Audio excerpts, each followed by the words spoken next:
Like farmers everywhere, orchardists in Victoria are looking for new ways to save water and reduce costs without reducing profitability. Over the past few seasons, growers have tried a range of different strategies to reduce irrigation after the fruit has been picked. While some of these actions may have saved water, they also appear to have impacted the following season's yield. The Department of Primary Industries in Tatura is now investigating the best strategy for irrigating fruit trees after harvest, and recently held a field day at Shepparton to bring growers up to date on the latest research.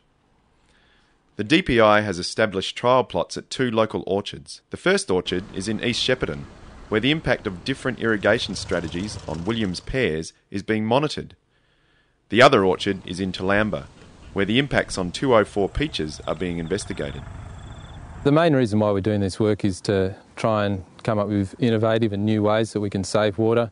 Obviously with the drought, there's big problems with high water costs and growers are having to pay a lot of money to buy irrigation water. So if we can come up with ways that they can cut back on how much irrigation they have to apply and still be able to maintain productivity and quality of their fruit, then that's a real bonus, and obviously going to save them a lot of money in the long term. We've been obviously doing this work because there's very little available both internationally and locally. If you go through the literature and the research that's been published with respect to pears, there's really nothing at all on post-harvest, the effect of post-harvest water deficits on productivity and fruit quality in the following season. So it's a very important bit of work that has basically never been attempted to be done before.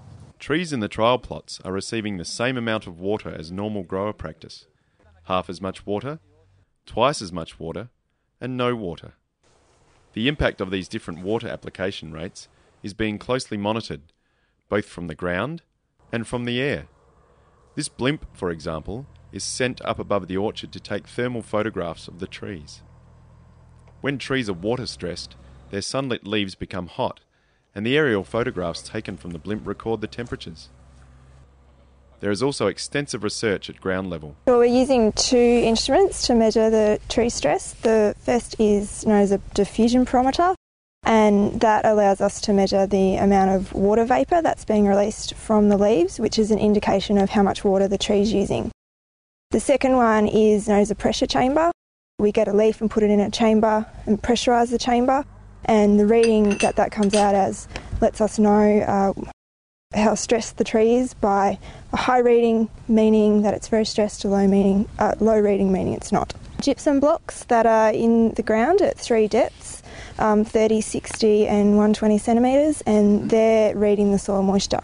A key to the ongoing success of this research project has been the involvement and input of local growers. Working with the local growers is very important to be able to do this sort of work. And it does provide a really good avenue for extension of the results as well, because we are doing it on growers' properties. We're not having to, remain in our little patch of dirt at a research institute like we used to do things, where we do the research and then it's another step, another process to get it out in the community. On site like this is tremendous. Monitoring of these trees is ongoing and will include the measurement of flower development, fruit set and fruit quality at harvest. Obviously we've just applied these irrigation treatments post-harvest this season, and we've been measuring how much stress are on those trees during this particular post-harvest period, and it's not until next year where we'll be measuring the productivity and measuring the yield of these trees that we'll really start to see if there is an effect of these different levels of irrigation on long-term productivity and quality of the fruit.